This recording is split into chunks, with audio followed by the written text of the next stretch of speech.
कभी कभी जिंदगी का सबसे बड़ा विरोधाभास यही होता है कि जो व्यक्ति दूसरों की जान बचाने की कोशिश करता है, एक दिन वही खुद अपने लिए न्याय की उम्मीद करता नजर आता है। सड़क पर खड़े होकर लोगों को हेलमेट पहनाने की सलाह देने वाला, सीट बेल्ट लगाने की सीख देने वाला, हजारों नहीं लाखों लोगों को सड़क दुर्घटनाओं से बचने का संदेश देने वाला आज खुद सवालों के घेरे में खड़ा हुआ है। नाम है विवेकानंद तिवारी। एक ऐसा ट्रैफिक पुलिसकर्मी जिसकी बातों पर भरोसा करके लाखों लोगों ने अपनी आदतें बदली। एक ऐसा पुलिसकर्मी जिसके सोशल मीडिया प्लेटफॉर्म पर 60 लाख से ज्यादा लोग जुड़े हुए हैं। एक ऐसा चेहरा जिसे लोग सिर्फ वर्दी से नहीं बल्कि उसकी जागरूकता, सेवा भावना और सड़क सुरक्षा के प्रति समर्पण से पहचानने लगे। लेकिन आज वही विवेकानंद तिवारी निलंबित है और इसकी वजह से सोशल मीडिया पर एक बड़ा सवाल उठ रहा है। क्या वास्तव में कोई गंभीर गलती हुई है या फिर एक ऐसे व्यक्ति की बात पूरी तरह सुने बिना उसके बारे में राय बनाई जा रही है जिसने वर्षों तक लोगों को सुरक्षित घर पहुंचाने का संदेश दिया? क्या यह सिर्फ विभागीय नियमों का मामला है या फिर उनकी लोकप्रियता ने इस पूरे घटनाक्रम को ज्यादा संवेदनशील बना दिया है? आज के इस वीडियो में हम जानेंगे कि आखिर पूरा मामला क्या है, विवेकानंद तिवारी को निलंबित क्यों किया गया, विभाग क्या कह रहा है, विवेकानंद तिवारी का पक्ष क्या है, मेडिकल दस्तावेजों और सोशल मीडिया से जुड़े दावों की सच्चाई क्या है, और आखिर सोशल मीडिया दो हिस्सों में क्यों बटा हुआ है। तो तमाम सवाल हैं। नमस्कार, मैं डॉक्टर अनिकेत अवस्थी और आप देख रहे हैं अनिकेत अवस्थी ब्लॉग्स। अब पूरी कहानी को शुरू से समझते हैं। जब लोकप्रियता सेवा पर भारी पड़ने लगे तो अक्सर ऐसा होता है कि जो व्यक्ति समाज के लिए अच्छा काम कर रहा होता है वह विवादों का केंद्र बन जाता है। मध्य प्रदेश के शहडोल जिले में सामने आया मामला भी कुछ ऐसा ही दिखाई देता है। यातायात आरक्षक विवेकानंद तिवारी, जिन्हें लाखों लोग सड़क सुरक्षा जागरूकता के लिए जानते हैं, आज निलंबन की कार्रवाई के कारण चर्चा में है। विभाग की ओर से आरोप लगाया गया कि वे बिना सूचना के ड्यूटी से अनुपस्थित थे, लेकिन दूसरी ओर विवेकानंद तिवारी ने सोशल मीडिया पर सामने आकर अपना पक्ष रखा, कुछ दस्तावेज सार्वजनिक किए, जिसके बाद सोशल मीडिया पर बहस और तेज हो गई।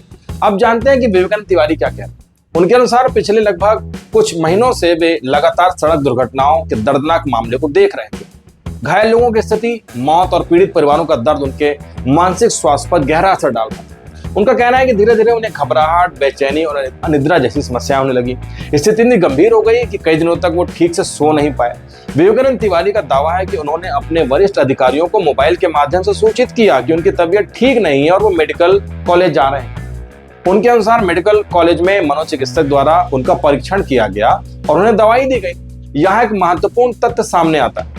विवेकानंद तिवारी द्वारा सार्वजनिक किए गए मेडिकल दस्तावेजों में मनोचिकित्सा विभाग में उपचार का उल्लेख दिखाई देता है। दस्तावेजों में उदासी, बेचैनी, चिड़चिड़ापन, दैनिक गतिविधियों में रुचि कम होना और नींद से जुड़ी समस्याओं की जैसी शिकायतों का जिक्र होता है। दस्तावेजों में कुछ दवाइयों का उल्लेख भी है जिसका उपयोग सामान्यतः चिंता, तनाव, मानसिक स्वास्थ्य और नींद से जुड़ी समस्याओं के उपचार के लिए किया जाता है। साथ ही डॉक्टर द्वारा विश्राम की सलाह दिए जाने का उल्लेख भी उस पर्चे में दिखाई देता है। विवेकानंद तिवारी का दावा है कि उन्होंने यही मेडिकल दस्तावेज विभाग के आधिकारिक व्हाट्सएप ग्रुप में साझा किया ताकि वरिष्ठ अधिकारियों को उसकी स्वास्थ्य स्थिति की जानकारी मिल सके। उनके अनुसार दोपहर 12:07 पर मेडिकल पर्ची विभाग के आधिकारिक व्हाट्सएप ग्रुप में भेजी गई, जिसमें संबंधित अधिकारी भी मौजूद थे। लेकिन उनका आरोप है कि इसके बावजूद दोपहर 2 बजे उनकी ड्यूटी जय स्तंभ चौक पर लगा दी गई और बाद में शाम 5 बजे के लगभग उन्हें अनुपस्थित समझते हुए उन्हें सेवा से निलंबित कर दिया गया। यहीं से पूरा मामला चर्चा का विषय बन गया। कई लोग सवाल उठा रहे हैं कि यदि मेडिकल जानकारी और दस्तावेज पहले ही विभाग तक पहुंचे थे तो फिर कार्रवाई किन परिस्थितियों में हुई। हालांकि दूसरी तरफ यह उतना ही सच है कि पुलिस विभाग एक अनुशासित संस्था है, उसके अपने नियम, प्रक्रियाएं और जिम्मेदारियां हैं। इसलिए अंतिम सत्य जांच और विभागीय प्रक्रिया के बाद ही सामने आएगा। अब बात करते हैं उस सवाल की जो सोशल मीडिया पर सबसे ज्यादा पूछा जा रहा है कि विवेकानंद तिवारी मेडिकल अवकाश पर थे तो सोशल मीडिया अकाउंट पर वीडियो और पोस्ट कैसे प्रकाशित हो रहे थे। इसका जवाब भी विवेकानंद तिवारी जी ने दिया है। उनका कहना है कि मेडिकल अवकाश के दौरान प्रकाशित हुए वीडियोस उसी समय रिकॉर्ड नहीं किए गए, वे पहले से रिकॉर्डेड किए गए यानी प्री रिकॉर्डेड वीडियो थे जिन्हें बाद में अपलोड किया गया, और ऐसा हो भी सकता है। उनका कहना है कि सोशल मीडिया पर वीडियो अपलोड होना यह साबित नहीं करता कि कोई व्यक्ति शारीरिक या मानसिक रूप से नियमित ड्यूटी करने की स्थिति में भी हो। यहीं पर सोशल मीडिया दो हिस्सों में बटा हुआ दिखाई देता है। एक पक्ष का कहना है कि यदि मेडिकल दस्तावेज मौजूद है तो निष्पक्ष जांच होनी चाहिए और विवेकानंद तिवारी का पक्ष पूरी गंभीरता से सुना जाना चाहिए। वहीं दूसरा पक्ष है कि विभागीय अनुशासन किसी भी संस्था की रीढ़ होती है, नियम सभी के लिए समान होने चाहिए। लेकिन एक सवाल और लगातार उठ रहा है, क्या हमारे देश में सिर्फ विवेकानंद तिवारी ही ऐसे सरकारी कर्मचारी हैं जो सोशल मीडिया पर सक्रिय हैं?